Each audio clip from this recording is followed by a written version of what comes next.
Alright peeps, time for a little polynomial multiplication. Now, when I multiply these variables together, if they're like, I'm going to add the exponents of those.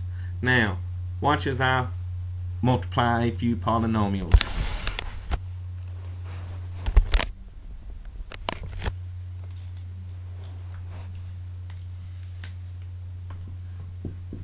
First example, 2x times x minus 5.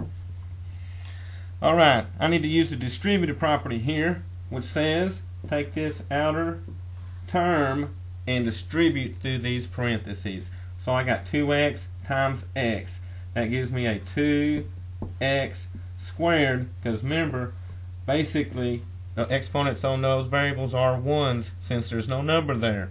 Now, 2x times a negative 5 is a negative 10x. Notice the variable didn't change this time because I didn't have another x after the 5 to multiply by. Negative 5x squared times 2x minus 4. Once again, got to distribute.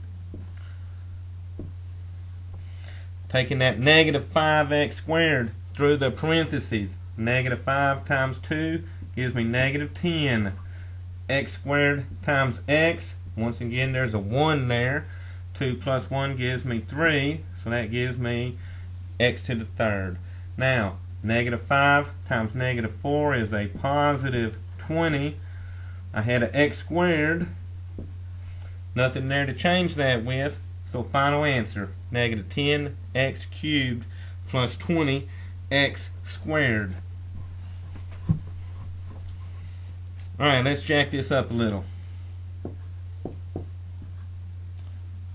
2x squared y times negative 3x plus 4y. Alright, once again, got to distribute. Now, 2 times negative 3 gives me a negative 6. X squared being multiplied by x, 2 plus 1 gives me x to the third. Now, I had a y. There's no y by the 3x, so the y stays the same. Remember, the y's also have exponents of 1. Now, going through, 2 times 4 is 8. X squared, there's no x's there, so the x squared stays the same. But I have a y times a y. 1 plus 1 gives me a y squared. Final answer. Let's try this one. 2x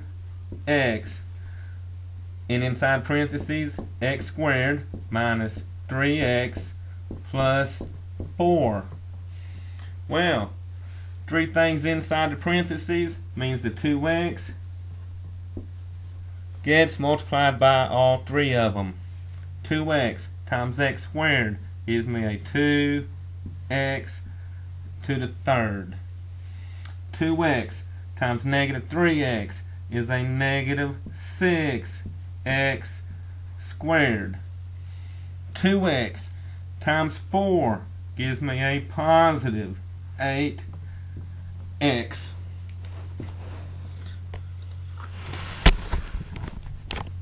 Now, when you're multiplying using this distributive property, it's important that you only change your variables when you are multiplying a common variable together. If you have a variable in one term that is not being multiplied by its common variable in the second term, you cannot change its exponents, okay? Now, remember, take your time, follow all sign rules, and distribute through to every term that is in those parentheses. Until later, have a good day.